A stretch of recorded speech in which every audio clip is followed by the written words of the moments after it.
You mentioned that you were shotgun president, accepting or coming to terms that in fact, you are now a leader of the organization, responsible for people. And so in that experience, I'm assuming there was probably significant learning you had as a result of a painful misstep. You got any of those you're willing to share? I know that you gave me this question ahead of time, and I was thinking about it. I was like, oh, there's so many fuck ups that I've experienced over the course of my career, and they run the gamut. Like everything that you could possibly do wrong, I've done wrong. I was an exceptionally poor leader. I took my frustrations out of my people. I had very difficult time forming relationships and getting people in order to move in the direction that I wanted them to. I hired vendors that that burnt me. I spent money that I can't get back. I hired people to fill positions in my company that were not good fits, that I didn't do adequate enough background checks on, that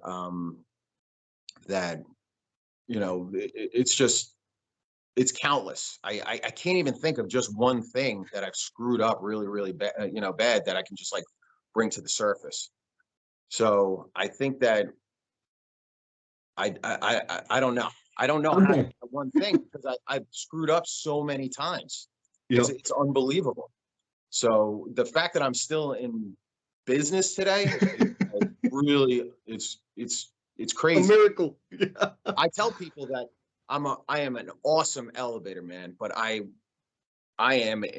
learning how to become a better businessman, because a lot of people, they depend on me to make the right decisions. We got 34 employees. They depend on me to make the right decisions so that they can go home and feed their family, or they can go home and see their family. Yeah. So I need to make sure that I'm constantly assessing the decisions that I make, identifying the ones that went wrong, and then correcting them going forward. Because what I tell everybody that comes in here is that I don't want you to be afraid to make a decision. I don't want you to be afraid to make a mistake. The only difference between the mistakes that you make and the mistakes that I make are the ones that, when I make them, it costs the company a lot more money. A lot of money. Yep. Yeah. Yep. It's just a complete screw up. So what I would say is that probably my biggest mistake, or mistakes that I had made over time, that if I could go back and redo them, or if I could go back and start my learning process earlier, would be specifically how I talk to, how I speak with, how I train, how I coach people. And how I describe it is that my superpower is empathy and self-awareness. So I really wish that I could have grabbed 22-year-old Chris Gutkes, full of piss and vinegar and ambition, and said, listen, start working on this right now, because it's going to make your journey a lot easier. Don't constantly try to tell people how fucking smart you are, because nobody cares. And people are your only opportunity to move closer to success. That's it. That's the only thing. You can't do anything measurable. You can't do anything that's worth anything on your own. You can do a lot of stuff on your own, but you can't do anything impactful, deeply impactful on your own. You need people. So I would turn to 22-year-old Chris Gutkes and I would say, hey, listen, dude, I got it. All right. Just focus and understand that your journey from point A to point B is actually going to be quicker, and you're going to be more successful if you're able to live more of a life of service to others. Give people what they need, and they will in turn give you back what you need. You don't even need to ask them for it. Yep. So, and it makes your asks more impactful. So